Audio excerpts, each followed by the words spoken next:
Es un gusto saludarles al comienzo de Conversando la Noche aquí en Mega TV. Como ustedes saben, de martes a viernes, desde las 22, conversamos con alguna personalidad del mundo cultural, artístico, político, científico, académico. La idea es conocer un poco más a la persona dentro del personaje. Nuestro invitado hoy es muy destacado en el ámbito científico, un hombre que ha construido una gran trayectoria en ese ámbito, pero también ha trascendido a los medios, un hombre que tiene una capacidad de comunicación muy interesante y que puede contarnos muchas historias. Quiero presentarles a ustedes al doctor Ike Cabañas.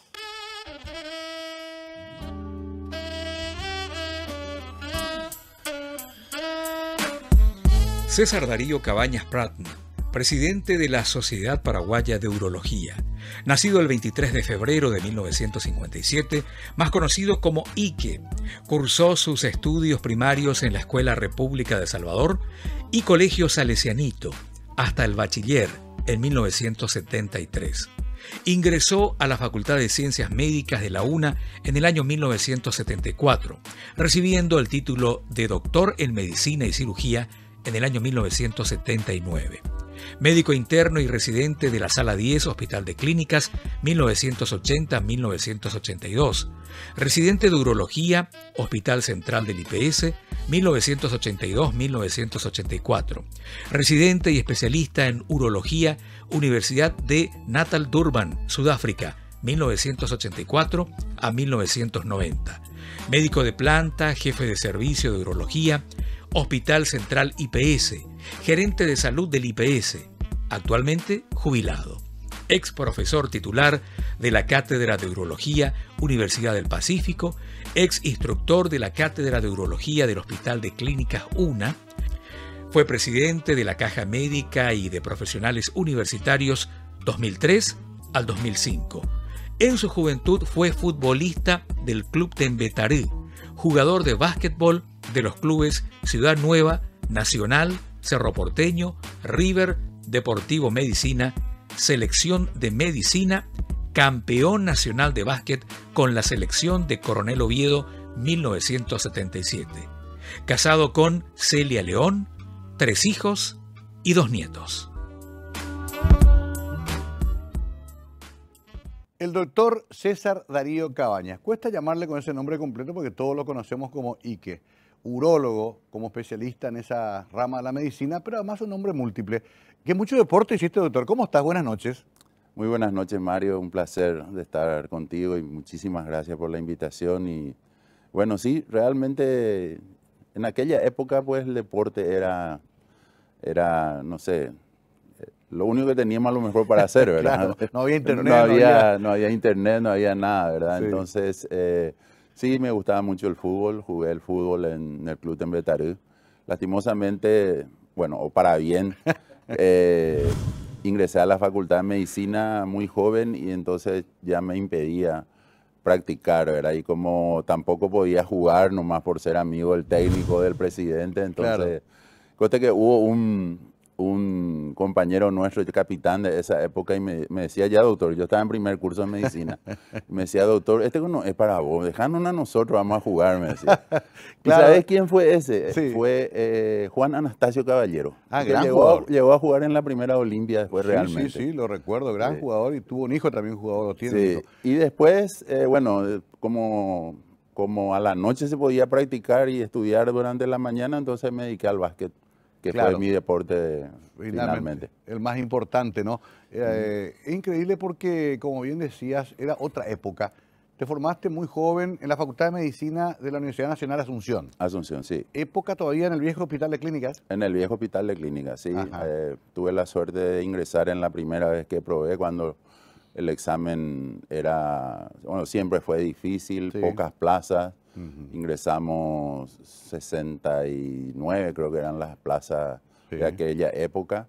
Y sí, realmente un grupo maravilloso de compañeros de la vida, diría yo. Por claro, eso son gente que nunca lo olvidás y siempre lo tenés y siempre reunís. Cumplimos 40 años hace poco de recibidos, así es que, bueno, feliz. Qué bárbaro, qué trayectoria. Uno mira para atrás y todo lo que ya construyó. Te recibiste muy joven, unos años después te fuiste a Sudáfrica, ¿Cómo fue esa formación tuya desde el punto de vista académico o científico? Bueno, yo me recibí, como dije, en el 79, después hice mi internado, residencia de cirugía, después me fui al Hospital Central del IPS ya en urología en la especialidad. Y por esas cosas de la vida, mi cuñado, que también es compañero mío, se fue a Sudáfrica. Había pocos paraguayos en Sudáfrica en aquella época. Rendimos los exámenes para ir a Estados Unidos, porque Estados Unidos era la meca, ¿verdad? El TOEFL y compañía.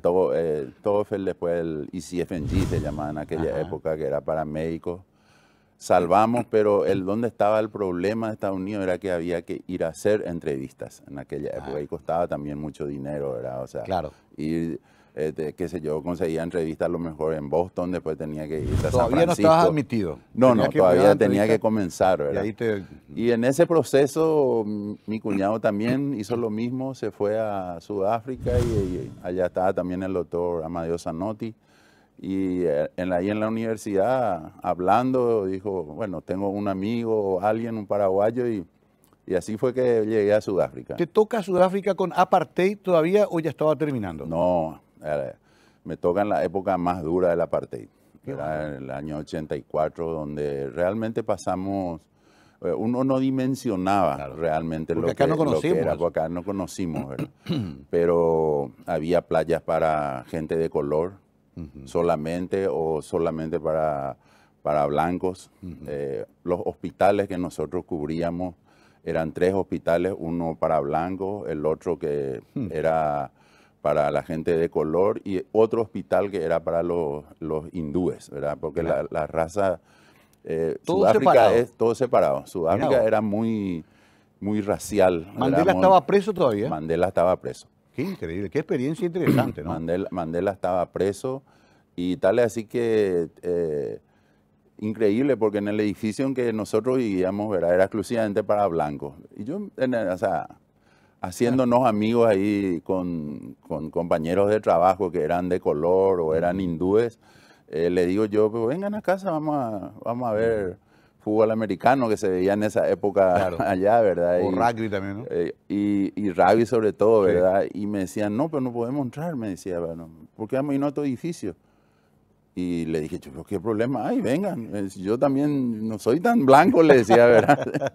Y bueno, y así, y comenzamos así, ¿verdad? A crear una amistad con una familia hindú que hasta ahora nos tratamos, otro que era de Rhodesia, blanco, etcétera, y otro un poco más oscuros, etcétera. Pero para nosotros incomprensible, doctor Cabañas, pero ellos tienen toda una cuestión cultural de muchos años, les costó mucho hacer ese camino de regreso y hasta ahora suele haber algunos problemas. Y hasta ahora hay problemas, ¿verdad? Hace poco estuve, la última vez que estuve fue en el año 17 y seguían, en el 2017, y seguían los problemas, o siguen los problemas, aún ahora del otro lado, ¿verdad? Ahora son la gente de color contra los blancos, ¿verdad? Entonces, y ese fue también un motivo que me decidió, pues yo tenía todo para quedarme en Sudáfrica. Pero ¿qué pasó? Ocurrieron 2 circunstancias de la vida, te iba a decir, que acá en Paraguay hubo cambios, cayó la dictadura en el 89, y allá en Sudáfrica se le iba a liberar a Nelson Mandela, o se le liberó, y se volvió muy riesgoso vivir. Ahora había mucha protesta, crímenes, y como nosotros trabajamos en un hospital exclusivamente de gente de color, entonces se volvió muy difícil, ¿verdad? Entonces eso hizo de que apurara mi regreso de volver al Paraguay, ¿verdad? ¿Cómo se llama tu señora? Ella se llama Celia León. ¿Celia Le dicen León? Kitty.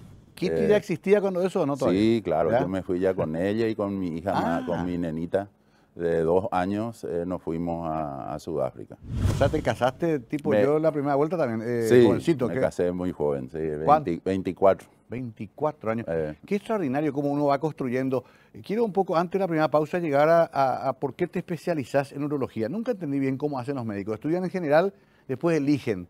Bueno, elegiste una rama que es muy nuestra, muy hombre, podemos hablar de eso.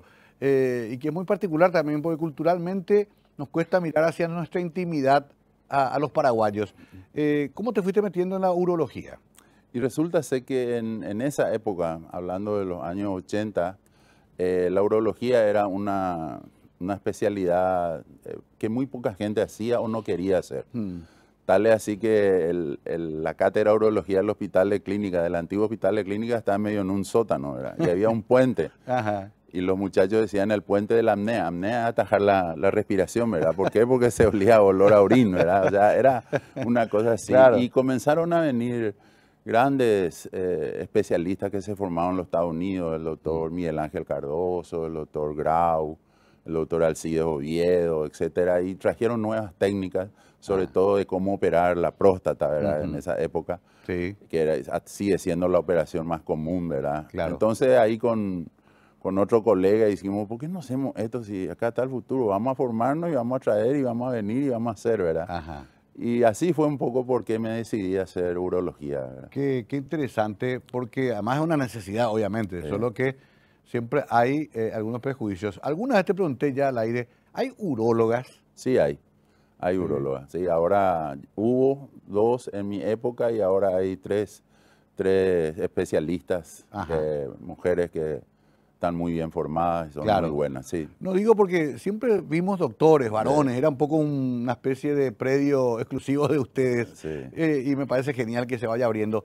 ¿Y cómo estamos en Paraguay con respecto a la salud en general? Ya sabemos que hay muchos problemas, pero sobre tu especialidad, ¿cómo ves nuestra evolución? Y yo creo que evolucionamos. Nuestro gran problema siempre es la tecnología, ¿verdad? ¿Por qué? Porque se volvió una especialidad con bastante avances en la tecnología. Todo se hace con instrumentos especiales, lo que se llama la mínimamente invasiva, o sea, se usan, y eso cuesta mucho dinero, ¿verdad? Cuesta dinero.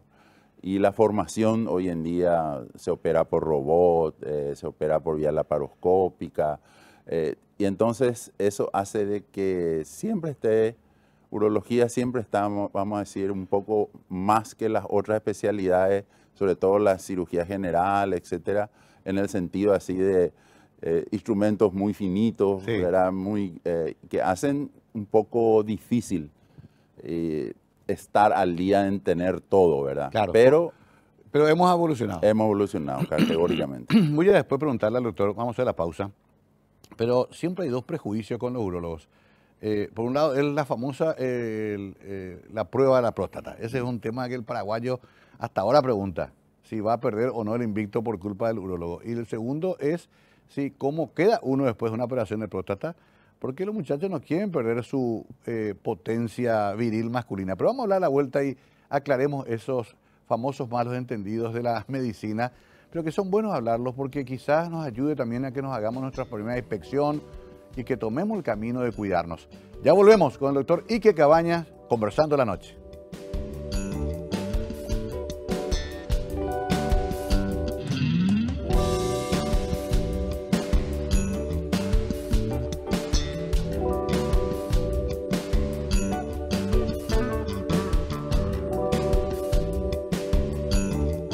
El doctor César Cabañas, Ike Cabañas con nosotros hoy conversando la noche aquí en Mega TV. Y ya que dejé picando eso antes de la pausa, el famoso, ¿cómo que le llaman? Tacto rectal, le llamamos. Que era el método habitual antiguo para saber si uno tenía o no la próstata inflamada, se dice, ¿verdad? Así mismo. Ese, bueno, se cambió ese método, ¿verdad? ¿O no es tan necesario? Claro, lo que pasa es que como todo fue evolucionando, ¿verdad? Y hoy en día hay otros métodos que tienen mejor definición para definir o para no palpar, pero para ver el contexto de la próstata, ¿verdad? Porque con la palpación, básicamente lo que nosotros palpamos es solamente una superficie, no se palpa totalmente, ¿verdad?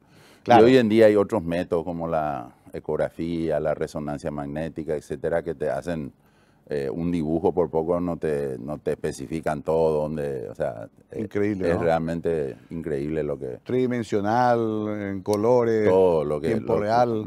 Todo lo que quieras. Qué increíble. ¿Cómo ha evolucionado esto? Bueno, entonces puede darse como un método, pero hay métodos inclusive técnicamente superiores. Así mismo. O sea, no se preocupen muchachos, pueden ir y no perder el invicto y saber si tienen o no la próstata inflamada. ¿La próstata inflamada ya es un problema en sí o todavía hay que determinar si es o no el comienzo de una cuestión cancerígena, por ejemplo? Claro, eso es lo que siempre se busca, ¿verdad? El cáncer de próstata es una enfermedad que es muy prevalente en los hombres, está prácticamente en el segundo lugar después del cáncer de pulmón. Entonces lo que hacemos nosotros siempre es tratar de detectar precozmente para poder curar al enfermo, ¿verdad? Entonces siempre está latente el problema del diagnóstico del cáncer de próstata. Voy a hacer este programa, voy a aprovechar para hacer consulta, que hay los muchachos de paso y las señoras también se van enterando de algunas cosas. Uno va, tiene inflamación, ahí tiene un tratamiento o ya va a la operación directo. No, tiene un tratamiento, primero tiene un tratamiento, ¿verdad? Ajá. Lo que no hay que retrasar mucho es el tratamiento. ¿Por qué? Porque esa dificultad que uno tiene para orinar o esos problemas que causa la próstata pueden ir deteriorando la función de la vejiga, la función renal, etcétera. Entonces, cuanto antes se comience un tratamiento es mejor, ¿verdad? Pero la cirugía es el último resorte, o la cirugía es cuando ya no se puede solucionar con medicamentos, entonces se recurre a varios tipos de cirugía, ¿verdad? Claro, a ver, también importante para los hombres, después de los 40 ya hay algunos problemas para miccionar, vamos a decir, por no decir hacer pipí. Y es como que uno no termina nunca de evacuar. Y de noche sobre todo se manifiesta. ¿Eso ya es un indicador de que hay algún tema ahí? Sí, claro.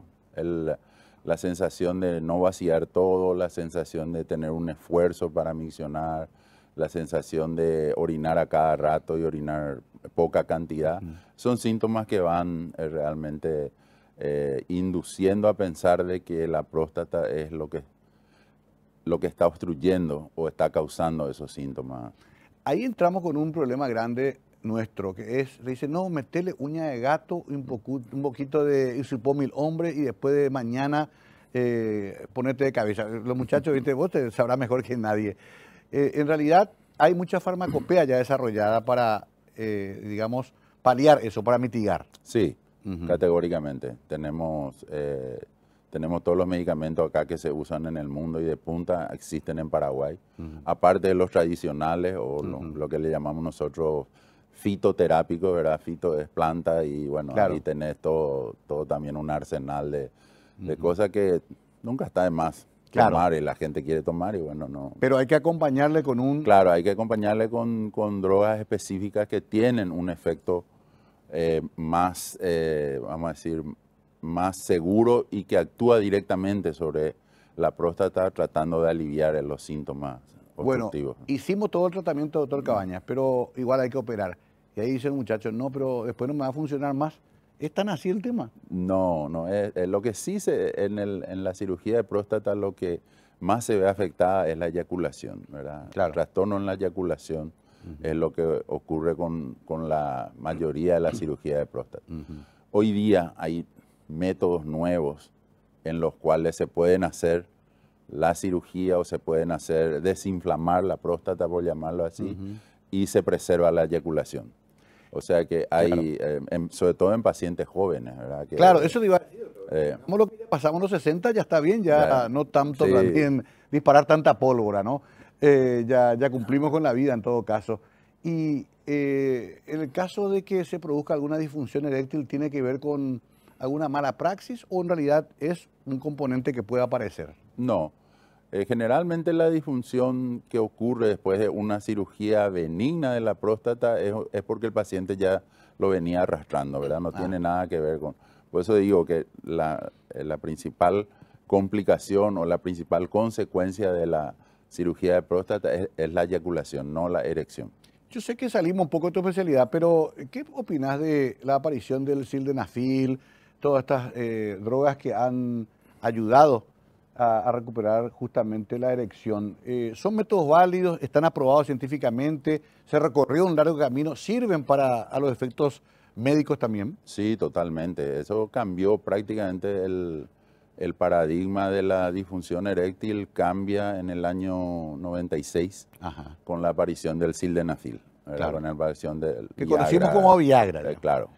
Y a partir de ahí se desarrollaron otras drogas que algunas tienen un efecto más rápido, otras que tienen un efecto más prolongado, hay otros que no interfieren con la presión, no interfiere con problemas cardíacos, etcétera. Claro. O sea que hay una gran variedad hoy día de fármacos en la farmacopea que se pueden usar para la disfunción eréctil. Esto es importante, doctor Cabañas, porque los muchachos consultan entre amigos después del fútbol y eso te dice, obvio ya le metiste, ¿y qué tal?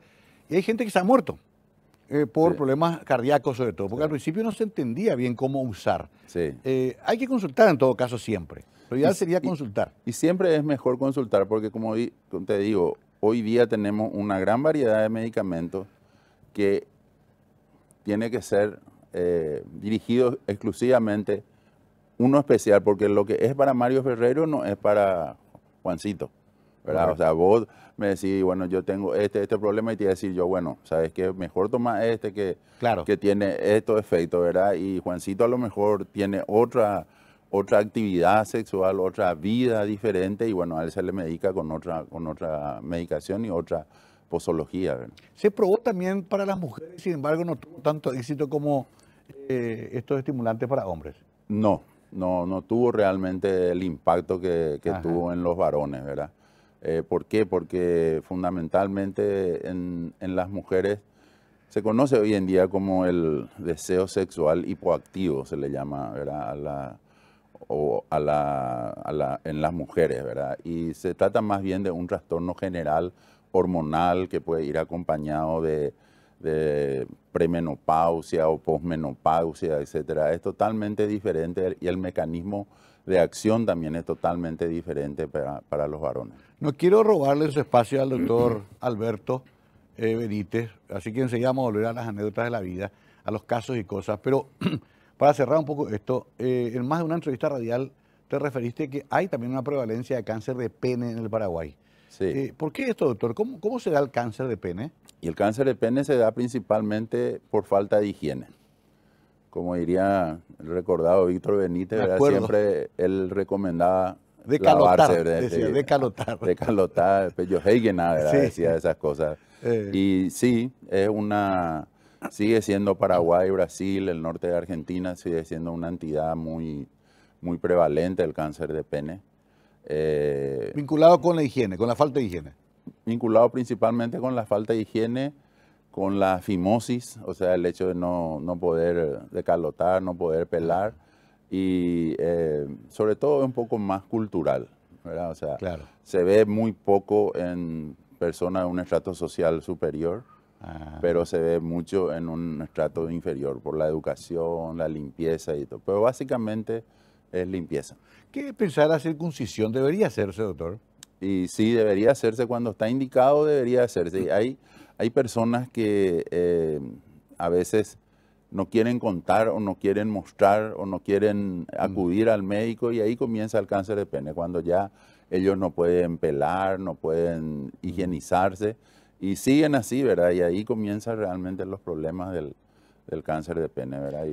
Extraordinario, porque finalmente tiene que ver con la educación también. La educación, sí, totalmente. ¿Se mejoró en cuanto a educación reproductiva, sexual, en los currículums de colegios o tipo en nuestra época que entre los muchachos nomás se contaban las cosas? Yo creo que sí, así nomás, no estoy tan seguro que haya cambiado nada, ¿verdad? Pero sí, lo que pasa es que hoy en día nomás hay mucha más difusión, uno escucha, más acceso, hable, y tampoco ya es un tabú, ni tampoco, me voy a callar, no puedo decir pene ahora en televisión, bueno, antes pues era todo una... Claro, sí. Hoy en día, sí. Entonces sí. Antes dibujábamos los cuadernos como si fuera una especie de cosa, digamos, subversiva.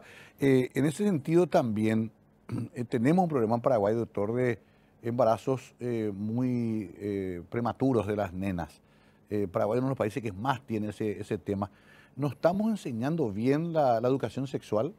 Yo creo que sí, yo creo que no se enseña bien o se buscan métodos un poco, diría yo, no tan... Tiene que ser un poco más pragmático, me parece a mí, ¿verdad? No tanta ideología, no tanto... Y decir las cosas sinceramente y claras y rápidas, ¿verdad? Pero sí, yo creo que falta una una educación sexual importante a nivel escolar, ¿verdad? Y el preservativo no quiere usar el paraguayo. Sí, no quiere usar. Y ahí también juega un papel, quieras o no, la religión, ¿verdad? La religión juega un papel importante en la comunicación y en la educación, ¿verdad? Pero fíjate vos que, por ejemplo, los musulmanes, una religión súper ortodoxa, más así a rajatabla, ellos, por ejemplo, la gran mayoría, todos circuncidados. El cáncer de pene es muy raro encontrar en un musulmán o en un judío. Claro. O sea, encontraron también una salida científica a un problema concreto, ¿no? Así mismo. Qué interesante esto para entender un poco también cómo somos los paraguayos, ¿verdad? Tiene mucha vinculación con la especialización del doctor.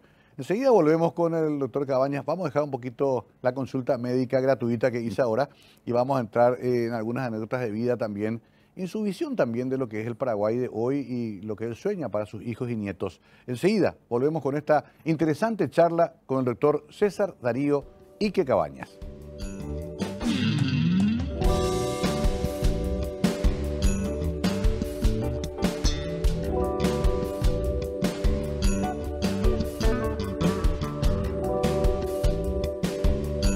El doctor Ique Cabañas con nosotros. Sos una especie de Stroessner y de la Sociedad Paraguaya de Urología. ¿Hace cuánto sos presidente, doctor?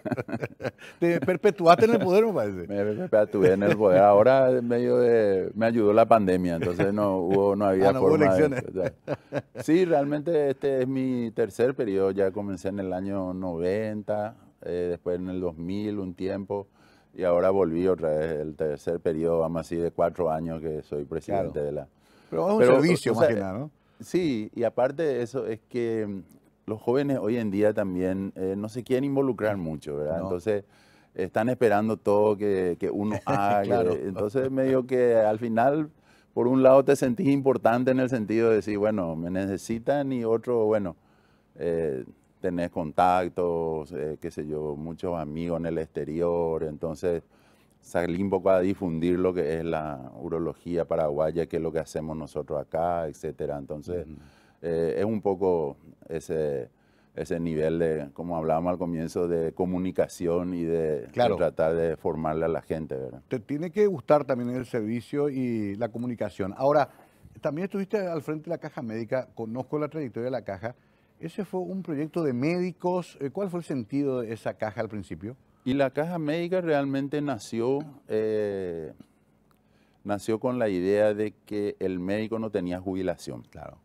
¿Verdad? Entonces, solamente en esa época hasta ahora, está el IPS y la Caja Fiscal, ¿verdad? Sí. O sea, uno sí es empleado únicamente, pero el médico independiente no tenía jubilación, ¿verdad? Qué contradicción, qué paradoja, ¿no? Qué paradoja. Y entonces, un poco tratando de llenar ese espacio, es lo que se formó la Caja Médica para una jubilación. Al comienzo se quiso hacer el sistema de reparto que le llaman, o de solidario, como es el IPS. Y después se fue cambiando, vino un poco unas nuevas ideas de hacerlo, que cada uno forme su fondo jubilatorio, ¿verdad? Entonces se volvió un poco a lo que se llama la capitalización individual. De tal manera que yo me voy juntando lo que yo pueda juntar y la caja va generando excedentes que después se van acumulando a tu fondo, de tal manera que cuando cumplas 60 años puedas tener un fondo que, si bien es cierto, no es probablemente lo ideal, porque la expectativa de vida de uno puede ser, o la vida puede ser muy corta o puede ser extremadamente larga y penosa, ¿verdad? Entonces, es por eso que se creó la Caja Médica, exclusivamente para médicos. Pero después, con el tiempo, nos dimos cuenta que los arquitectos, los ingenieros, los abogados, también todo el mundo querían lo mismo, ¿verdad? Entonces, por eso se expandió y se cambió de nombre inclusive, y es Caja Médica y Profesionales Universitarios. Claro, ese crecimiento fue muy interesante, pero todo esto que me contaste llevó ¿cuánto? ¿20, 30 años? Sí. ¿Cuándo comenzó? Y comenzó allá por el año, creo que 82, 83. Ya, por eso, ya prácticamente 40 años, ¿no? 40 años ya, sí. Qué interesante esto. Y hablabas de algo muy importante, que es la realidad social de los médicos. Me toca como periodista, doctor, atender mucho los reclamos de los uniformados de blanco. Enfermeras, médicos, paramédicos, camilleros. Y en el sector público todavía hay como una especie de deuda. ¿Por qué es que nunca se logra, a pesar de que hubo una evolución, nunca se logra remunerar como corresponde al personal del sector medicina? Y yo diría que es un tema bastante complejo y desde el punto de vista, te diría, social, económico. ¿Qué es lo que pasó a lo largo del tiempo según mi perspectiva, ¿verdad? Sí. El médico trabajaba para el Instituto de Previsión Social. El Instituto de Previsión Social, por ejemplo, se formó y los médicos trabajaban y le pasaban la cuenta al Instituto de Previsión Social. Después el Instituto de Previsión Social, ¿qué dijo? No, espera, venía acá, yo te iba a pagar un salario y vení a trabajar para mí. Entonces ahí cambió. El ministerio, la misma cosa, ¿verdad? Entonces se fueron asalariando los médicos y nunca el sueldo del médico llegaba a tener la expectativa tal así que uno tenía que trabajar en una institución pública o lo que sea y aparte en la vida privada, en la práctica privada. Claro. Después vinieron, antes la relación médico-paciente era, yo me iba a tu casa inclusive con mi maletín, te atendía, ¿verdad? Después se complejizó un poquitito y apareció la secretaria. O sea que vos para hablar conmigo tenías que hablar a mi secretaria para tener un turno. Correcto. Ahora se complicó un poco más porque vos tenés que tener ahora una medicina prepaga. Correcto. Mi secretaria para otra vez hablar conmigo. Entonces se fue dispersando un poco, que si bien es cierto, cumple su rol, no hay que negar eso. Claro, pero creció el mercado también. Creció el mercado, pero sigue siendo el nivel de salario de los médicos sigue siendo bajo, tanto en el Instituto de Previsión Social como en el sector público del ministerio, ¿verdad? Porque uno ve incluso gente que hace doble turno. Yo suelo hablar con muchos profesionales y me dicen, bueno, para llegar a lo que quiero llegar tengo que hacer varios turnos, privado, público. Y también está la clásica comparación, que hay sectores como la burocracia política, parlamentarios, ascensoristas, el Banco Central, qué sé yo, esas cosas que siempre se dicen terminan ganando más que un hombre que estudió 12 años medicina. Exactamente. Y esas son las grandes, diría yo, desigualdades que hay, ¿verdad? Entre la función o el rol que cumple cada uno, sin desmerecer que sea ascensorista o que sea un mozo o algo por el estilo, ¿verdad? Pero yo creo que si vamos a la parte científica, que es el médico que al final cuida la salud de la población, etcétera, esté muy poco o mal remunerado en comparación a otra. Le quiero sacar el jugo al doctor Cabañas porque es un hombre de mucha experiencia, cosa que tiene 2 años más que yo nomás, pero vivió mucho este señor. Y la carrera de medicina siempre fue una carrera casi sagrada, por una cantidad de elementos. Esto se amplió ahora, hay mucha oferta de estudiar medicina en varias universidades privadas. Y ahora estamos en una crisis, porque hay sospechas de que algunas no cumplen con el nivel deseable. Estamos en un problema en ese sentido. ¿Estamos formando médicos que no tienen la capacitación apropiada, doctor? Sí, categóricamente. No hay ninguna duda de eso. Estamos mal. El problema es que, como decían los viejos maestros de la medicina se aprende realmente al lado del enfermo. O sea, vos podés estudiar, podés leer, podés saber, pero si nunca tomaste la presión, si nunca le palpaste el pulso, entonces uno en su práctica, en su vida, tiene que pasar por un hospital, tiene que ver enfermos, ¿verdad? Y eso es lo que nos falta, ¿verdad? Eso es lo que les falta a todas estas carreras que a veces no tienen la capacidad o no tienen el hospital donde sus productos van a ir a ver. Y suena mal la palabra, pero a practicar, ¿verdad? Porque sí, todos fuimos practicantes. Al lado de un médico, claro, el médico. Entiendo, o sea, ustedes tenían clínicas. Sí. La Católica tiene su hospital también ya hace mucho tiempo, pero las otras facultades, ¿en dónde practican? Y la verdad que no sé mucho, creo que van al Hospital Nacional de Itagua, algunas, pero las del interior no sé. Tienen, creo que los hospitales regionales, ¿verdad? Y ahí está también una disyunción, o sea, una disyuntiva, mejor dicho, que yo le encuentro en el sentido de que quienes enseñan también, porque no todos, a mí me gusta enseñar, para serte sincero, me gusta enseñar, pero no todos tenemos ese don o nos gusta hacer. Claro. Entonces, vos, Mario Ferreiro, jefe de clínica de la unidad del Hospital Regional de X, yo te envío 5 o 6 alumnos y vos me decís, y que a mí no me gusta enseñarles a esta gente. Claro. O si no, le dice, bueno, vean acá esto, aquello, y no hay así un compromiso. Un compromiso, ¿verdad? Entonces, ¿qué yo puedo aprender de Mario Ferreiro si él no me enseña? O sea, no puedo aprender nada, ¿verdad? Y entonces ahí también es donde comienzan los problemas, ¿verdad? Pero eso a nivel de todo, tanto en el hospital de clínicas como en el hospital de la Universidad Nacional también, ¿verdad? Hay mucha gente que quiere tener solamente el título de profesor y tampoco quiere enseñar, ¿verdad? Doctor Cabañas, el tema de la mala praxis. Conozco que en países de Europa, por ejemplo, los médicos toman un seguro que les cubre del riesgo de la mala praxis o de algún error cometido en una mesa de cirugía. Últimamente se han judicializado muchos casos en Paraguay. Y ahí hay una ambivalencia. Por un lado, mucha gente se identifica con las víctimas. Por otro lado, otros dicen, bueno, es algo que puede ocurrir en una sala de operaciones.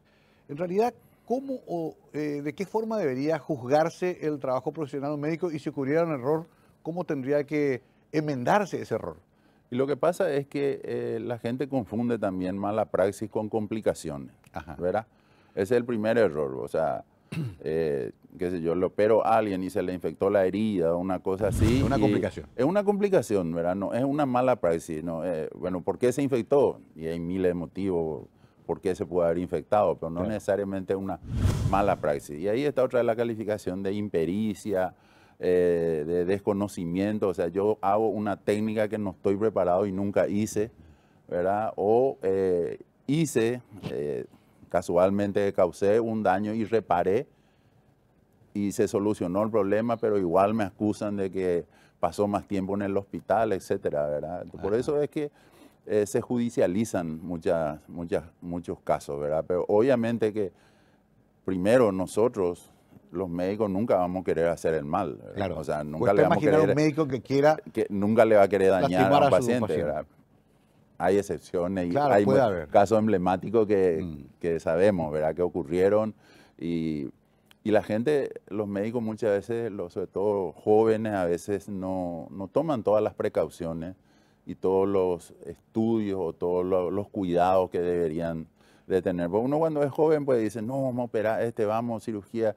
Y vos querés operar nomás, ¿verdad? Querés tener práctica, querés tener esto, ¿verdad? Eso ahí también puede ocurrir una equivocación. Ahí puede ocurrir una equivocación, ¿verdad? Que es normal, pero siempre es más, yo creo que si se cuidan todos los detalles, las complicaciones o las fallas van a ser mucho menores, ¿verdad? Pero de que la hay aquí en Estados Unidos y en todo el mundo, ¿verdad? O sea que somos humanos, ¿verdad? Y también podemos equivocarnos, ¿verdad? No, a gusto nomás que justo ¿por qué te equivocaste conmigo, ¿verdad? Claro, claro. En otras profesiones uno se equivoca y es un problema sencillo, hasta de resarcimiento económico. Claro. En el caso de la vida es recuperable, ¿no? Claro, porque acá se hace mal el asfaltado de ahí, claro. Yo me caí en un bache y ¿a quién al ingeniero que hizo?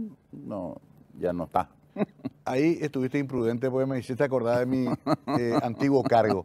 Pero bueno, vamos a hablar en la última parte con el doctor Cabañas también de lo que pasó con la pandemia, porque los médicos estuvieron muy cerca de ese frente de batalla que fue el COVID-19, que todavía no acabó, pero que por lo menos pasó en su parte más complicada. Quiero preguntarle cómo la pasó él, qué vio en los consultorios, en las salas de operaciones, en los hospitales. Ya volvemos con la última parte de esta charla con el doctor Ike Cabañas.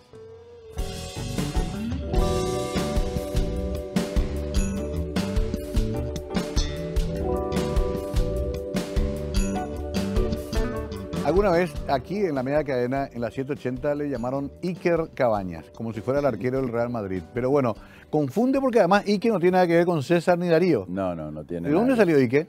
Y me cuentan que cuando nací tuve un problema respiratorio severo. Ajá.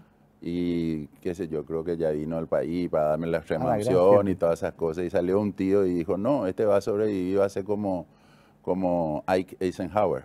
Mirá vos. Entonces de ahí me pusieron Ike y me quedé. Claro, eso es lo que me cuentan, ¿verdad? Que era un personaje muy popular en la época. El tema COVID, ¿cómo lo sentiste? ¿Fue algo impresionante, nunca antes vivido, doctor? Nunca antes vivido. Es el virus que paró el mundo. Apretó el botón y dijo, se para acá, ¿verdad? Y eso ocurrió en todo el mundo. Claro. ¿Vos estabas acá o te agarró afuera? No, me agarró acá. Me agarró en Paraguay. Y un día en marzo, Tatón, en marzo no puede más salir. Después no podemos más salir, nos encerramos.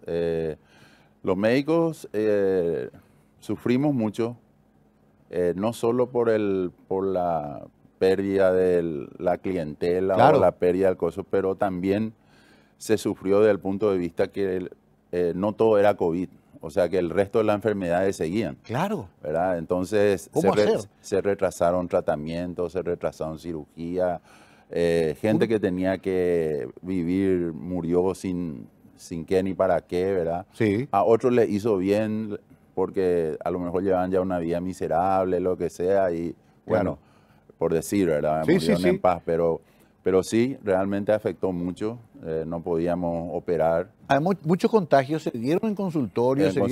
Sí. Uno tenía miedo, doctor. Tenía miedo, pusimos un frente, mascarilla, gorro, pues hacíamos astronautas de repente.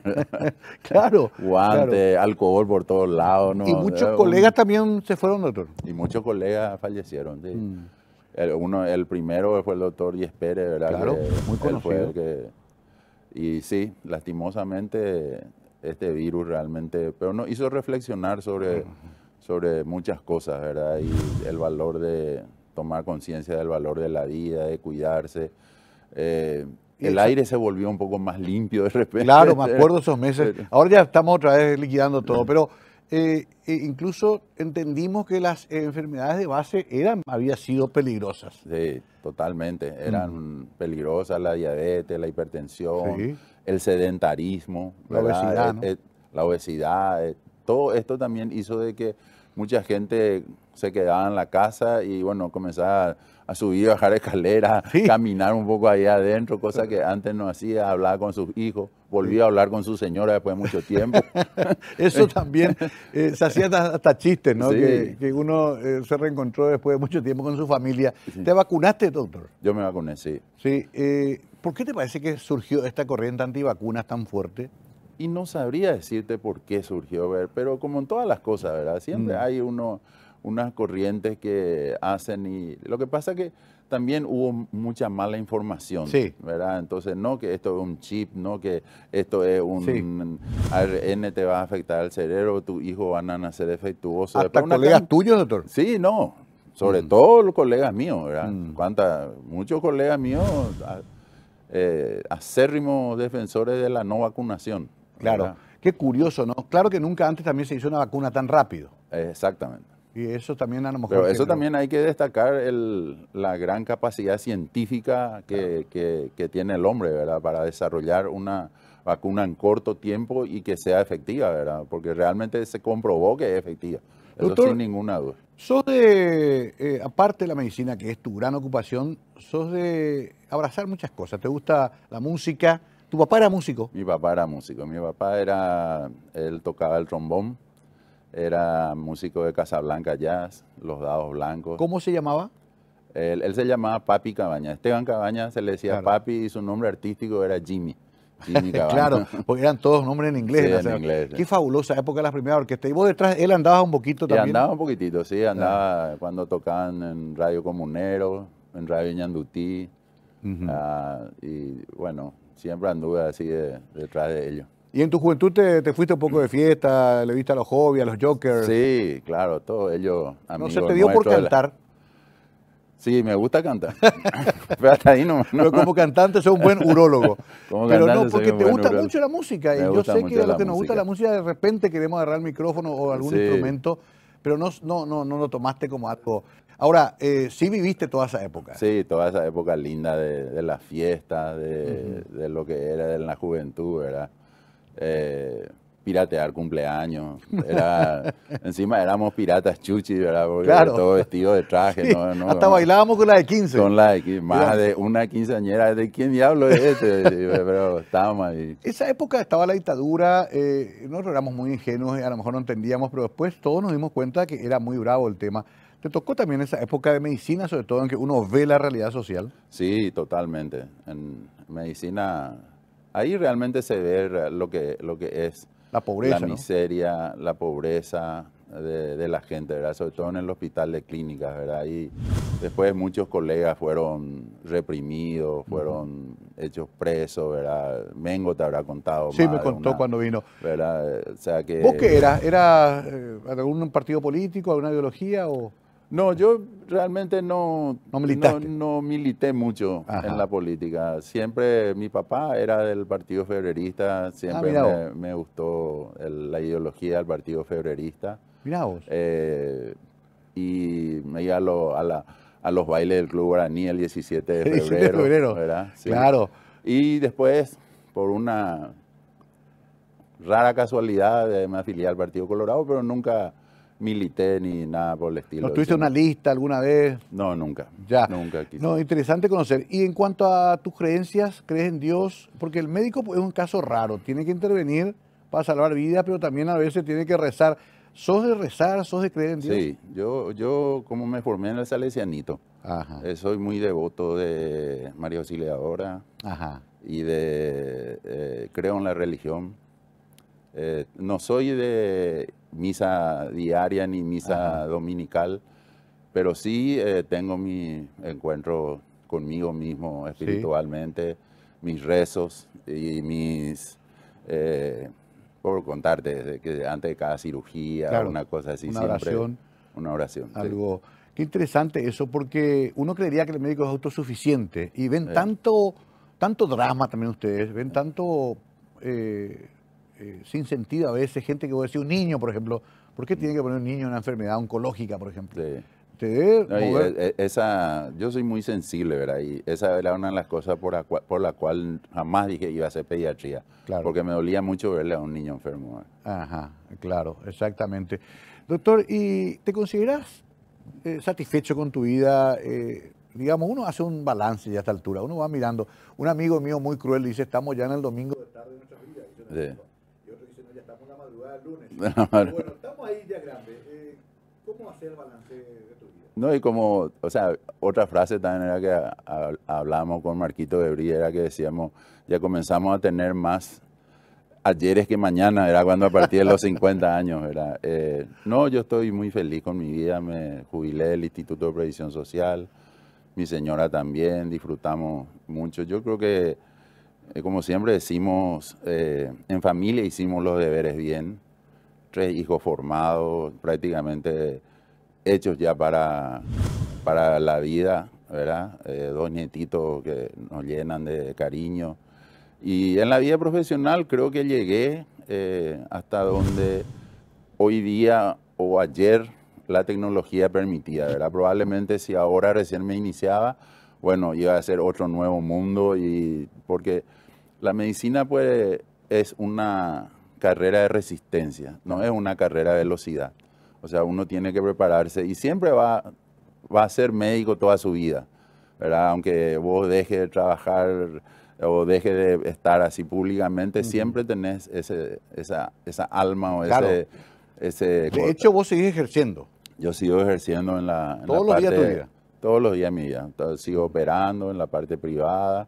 Felizmente tengo clientela, tengo pacientes. Muchas veces actúo de interconsultor, gente que va para una segunda opinión, etcétera, ¿verdad? O sea, ¿estás satisfecho con tu vida? Yo estoy satisfecho, sí. Conocí el mundo, recorrí bastante gracias a la medicina.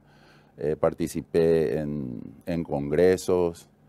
La primera vez en el año 86 fue que tuve una exposición cuando mi profesor me dice, tenés que presentar esto en el congreso, y era en inglés, ¿verdad? O sea, que hablar en inglés, entonces ahí ya perdí el pánico escénico, ¿verdad? Claro, claro. Porque hablar en otro idioma y ante eminencias, ¿verdad? Entonces, sí. Qué interesante, ¿no? ¿Algún día aspirarías a un cargo público? Y no sé. Si te ofrecieran. Si me ofrecieran. Ministro de Salud. Ministro de Salud. ¿Y por qué no? Me gusta. Si me ofrecen y tengo la confianza del que me ofrezca, sí, ¿por qué no? Si va para ayudar al país, con mil gusto. Muy bien, ahí ya estoy formando de gabinete, por eso le pregunté esto último, pero no para mí, para un amigo. En común. En común, exactamente. Querido doctor, se nos fue rápido el tiempo, pero disfruté mucho esta charla. Realmente admirable tu trayectoria, sé de tu capacidad de servicio también, de tu vocación y sobre todo de tu condición humana que tengan los médicos siempre. Porque finalmente uno se entrega a un profesional de medicina prácticamente de cuerpo y alma y le deposita su confianza de vida a un profesional como ustedes. No es poca cosa. Gracias, doctor. ¿Alguna palabra final que quiera decir? Hablaste de tu familia, hablaste de tus hijos, de tus colegas. ¿Alguna cosa final para despedir? No, y justamente aprovechando lo que decís, ¿verdad? Eso es lo que a muchos médicos jóvenes yo creo que les falta, es la comunicación y ser un poco más empáticos con sus pacientes, ¿verdad? Yo sé que es difícil, es agobiador, sobre todo en los hospitales públicos, pero ser un poco condescendiente, un poco con el paciente, ¿verdad? Aunque sea tocarle el hombro, decirle, sí, te voy a ayudar, aunque no hagas nada, ¿verdad? Aunque claro, no estés fuera, pero esa palabra de aliento que siempre la gente espera de nosotros, eso es lo que no tenemos que perder los médicos, ¿verdad? La humanidad y la condescendencia. Lo hemos visto muchas veces en ese papel al doctor Cabañas y sabemos de su sentido de humanidad y solidaridad, fundamental para ejercer esta profesión tan delicada que él tiene. Gracias, doctor Ike Cabañas, será hasta muy pronto. Nosotros nos despedimos de esta edición de Conversando la Noche aquí en Mega TV. Gracias por acompañarnos y conocer un poquito más a una personalidad de nuestro ambiente, en este caso académico y también científico como el doctor Cabañas. Gracias y buenas noches.